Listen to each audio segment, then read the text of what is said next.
y que hoy vuelvan, y mañana y pasado.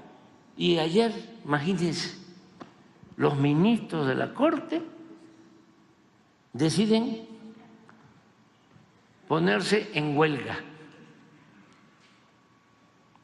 También sin ningún fundamento legal.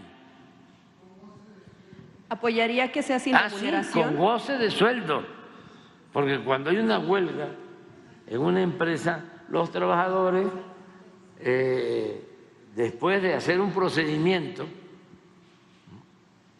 ante tribunales laborales,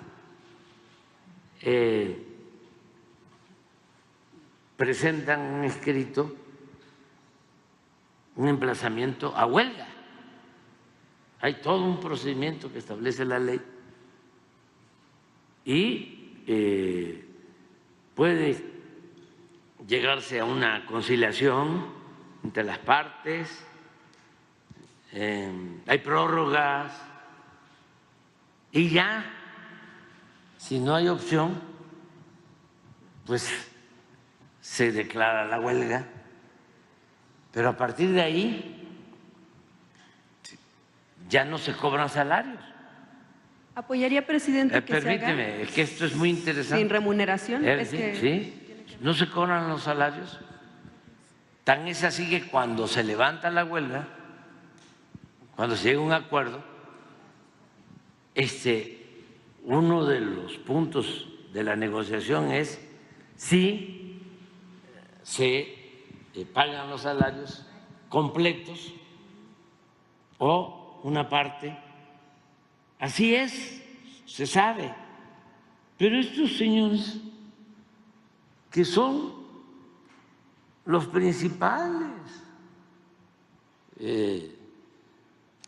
deberían ser los principales guardianes, defensores de la Constitución, de las leyes, no hacen nada de eso, sin ningún fundamento legal, y declaran que están en huelga. Yo aquí abro un paréntesis y diría que hasta descansa uno, porque es parte de mi experiencia cuando estuve en la oposición y las cosas eran distintas. Entonces había el bloque PRI-PAN mayoritario. Esto de que cambian la sede, todas las reformas privatizadoras que se aprobaron en el tiempo del periodo neoliberal por el PRI, por el PAN, se aprobaron en sedes alternativas, en Banamex, en la madrugada. Nada más que todo eso se olvida. No vamos a escuchar a Azucena Urestegui hablando de eso, ¿no? O al propio Ciro, López Dóriga, Lore de Mola. No. Eso les olvidó. ¿Cómo aprobaron la llamada reforma educativa? La aprobaron en San Lázaro. No. ¿Cómo aprobaron la reforma privatizadora en materia energética? Lo mismo, una sede alterna. Entonces, nada más que ahora se convirtieron en paladines de la legalidad.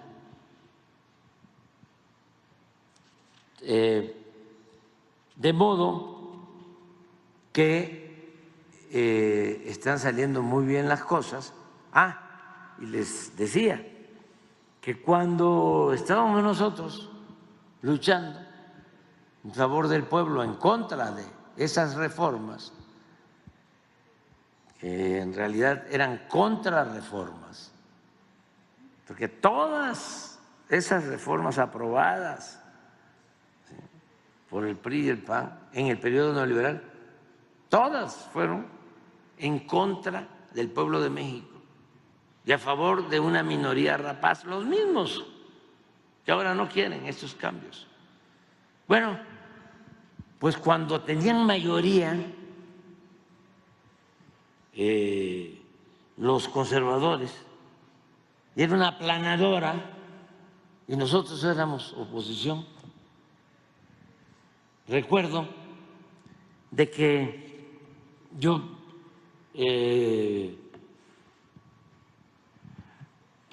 me preocupaba mucho cuando iniciaban los periodos ordinarios de sesiones, porque ahí venían las reformas a la Constitución, todas en contra del pueblo, y descansaba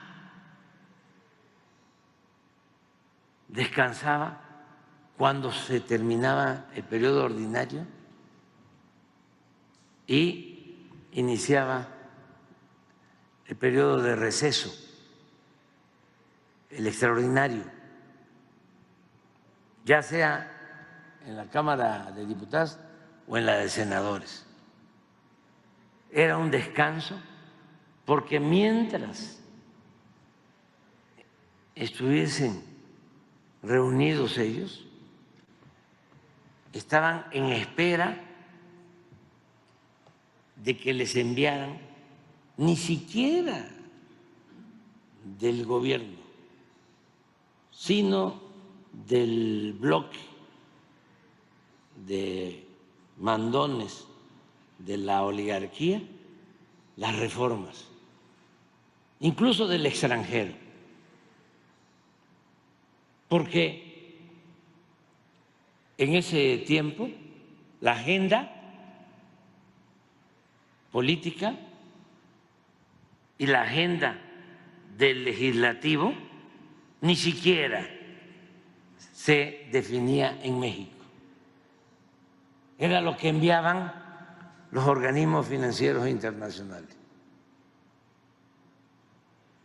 y que se aplicaba en todos los países del mundo, las llamadas reformas estructurales, la privatización del petróleo, la privatización de la industria eléctrica, la privatización de la educación, la privatización de la salud, el congelamiento de los salarios. Entonces, una corte así, pues cuando menos nos va a dar la tranquilidad, una corte que está en huelga, de que no van a tomar decisiones en contra del pueblo. Y los jueces y los ministros pues ya no van a estar liberando a delincuentes, ni van a estar dándole la razón a los potentados, porque en los hechos, en la realidad, ellos no imparten justicia en beneficio del pueblo. Ellos están defendiendo a los grupos de intereses creados. Entonces, no hay razón para preocuparse. Yo felicito a los legisladores que están buscando limpiar de corrupción el Poder Judicial y que no se olvide de lo que se trata es de que el pueblo elija a jueces, a magistrados, a ministros. ¿Cómo se elige a los presidentes municipales, a los diputados locales, a los gobernadores, a los diputados federales, a los senadores, al presidente? Es lo mismo. Y para que uno pueda ser candidato, necesita uno reunir requisitos. A mí me desaforaron porque querían que yo no cumpliera con el requisito de no tener antecedentes penales. Eso era lo que quería Fox y el presidente de la Corte y todos los ministros.